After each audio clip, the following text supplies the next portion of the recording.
Want to grow on TikTok? Join our agency for support with expert mentoring, stream protection, and audience growth. It's time to level up. Scan the QR code or click the link in the description to join today.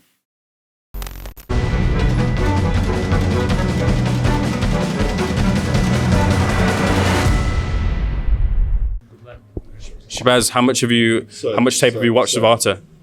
Bro, honestly, I watch him all the time, and my coach, Lee Wiley. We watch Artur a lot.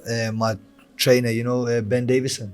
Yeah, he's my trainer, and Lee Wiley. We watch Artur a lot. He's everyone says Artur's just a fighter and a brawler and a big puncher, but he's a very smart boxer as well. And we study him, and he's even before the Bivol fight, I was saying to everyone, I think Artur is gonna show he's the man, and alhamdulillah.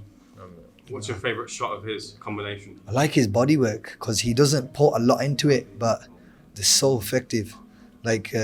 He's a very efficient fighter. He doesn't try, and you can see it, man, mashallah. Artur, do you have any advice for Shabaz, who's making his way in the sport, just won the IBO world title? Do you have any advice for him? Congratulations, and keep working like this. Inshallah. Brother, I felt you, I thought always. I was saying to my coach, I go when I see you, I go this, I felt you. You feel like a brick, mashallah. So it's a big man. Artur, thank you. Thank you. Shabaz. Ayman Khan here for Seconds Out with Shabaz Masoud. Shabaz, good to see you. Got a little conversation with the great Artur Beterbiev as well too. You had some commentary duties as well. You enjoyed that? Yeah. I just went to the Matchroom show, and it was decent. Just did the commentary there, and then come straight here. I won't miss this for anything. And it was amazing to meet him. He's a man we look up to. I look up to as well. Not just as a boxer, as well as a person. The humility he shows, his character. Alhamdulillah, sitting next to him is just a big man. The kids say aura. He's got a bit of aura about him, hasn't he? Man. He's got that killer aura, but a humble killer, so we like that. That's it, exactly. You've had a great year so far. I'll let you just reflect on your year. How do you feel heading into 2025? Yeah, it's really good. I was just with Eddie Hearn now at the Matchroom show. I started looking for Tom Dallas and Frank Smith. I was like, when am I fighting? Alhamdulillah, I didn't have no time off after the fight. I had 1 day to recuperate. I was straight back in the gym. So I want to fight before Ramadan. Then Ramadan, like a month off. Yeah, you ended off the year with a big fight grudge match with your rival Liam Davis. Just reflecting on it now, it was a brilliant performance. A lot of people kind of build it as a 50-50. You made sure it wasn't. Yeah, I knew I could box at that level, and I showed my skills, alhamdulillah. So that was the main thing for me. I just wanted to show my skills and prove to people that, listen, you're not going to write me off, because a lot of people were writing me off. Yeah, does that make that victory sweeter then, because there was that feeling that maybe Liam might run through you from some sections of the boxing fans? Yeah, a lot of people were saying he's going to run through me, etc. Even the build-up, the way he talked, the way he badmouthed me and everything. I just stayed calm, just be yourself. I just stayed relaxed, and alhamdulillah. In terms of your boxing skill there, you were able to kind of negate anything that Liam was putting in front of you the night as he was coming forward. Do you feel that was the full reflection of yourself, or is there still more to come? No, there's a lot more to come. I feel like I only show like 60-70%. You got to remember, I'm a natural orthodox.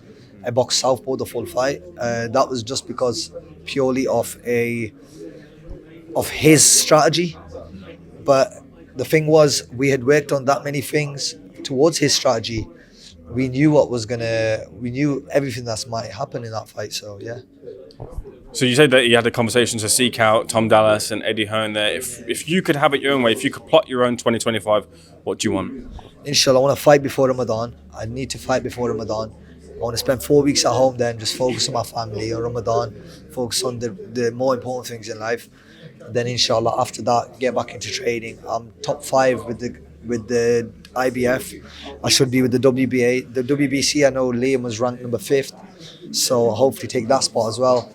And WBA, I've got a good ranking anyway, so I do want to challenge for another world title, inshallah. Do you believe that challenge for the world title will come against anyway? Possibly. I do want that fight. In terms of, I said to Ben the other day, I was like, look, if that fight's there, let me have it. I don't mind.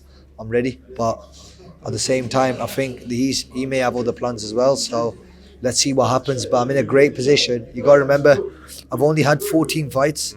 But in 14 fights, I've achieved quite a bit. So alhamdulillah, it's more to come. Do Just watching in a way, do you feel that he's faced a fighter as skilled as yourself? No, I don't think he's faced anyone with my IQ. Don't get me wrong, he's beat some great champions, but at the same time, I do consider my IQ to be very, very high, and I feel like the way I view boxing is already elite. It's just a moment of a wait of time. And inshallah, I'll prove to everyone. Do you think he beat Sam Goodman? Yeah, I think he beat Sam Goodman.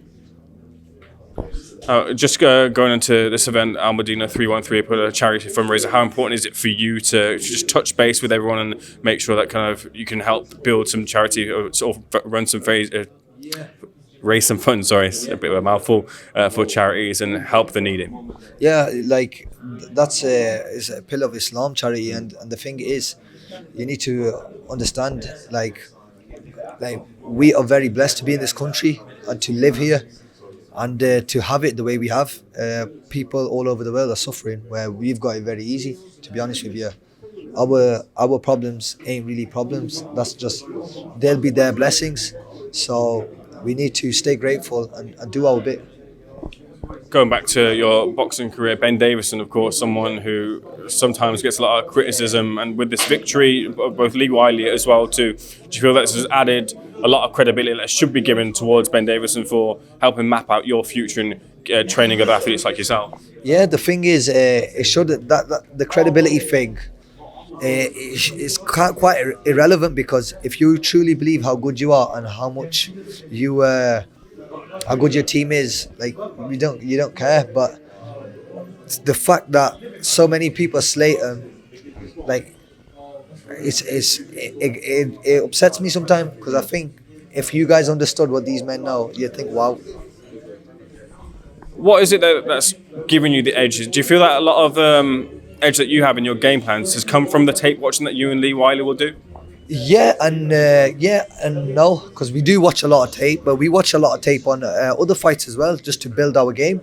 A lot of training is watching tape and studying as well, and not just your opponents, just things that we need to work on. Can you say, you don't have to reveal it if you don't want, but was there any bits of a game plan from other fights that you put into the fight with Liam Davis? Yeah, there was a lot, even since I've been a young kid. My natural attributes, other little things that I've worked on, but alhamdulillah, we got the win, man. On to the next. And honestly, I was on the Matchroom show now. Everyone was talking to me about it. I was like, look, I go, it's gone now. We go on to the next. It was good to see you and Liam also bury the hatchet, and he come over and said congratulations to you. I managed to speak to him after the fight, and look, obviously he was gutted, but he spoke to the media and just said congratulations to you. Yeah, there was no excuses on his behalf. He said to me before the fight, he goes, this is the best I've ever felt, and don't worry. But I knew I had what it takes to do it. Shabaz, I'm going to let you crack on. Thank you for speaking to Seconds Out, sir. Pleasure.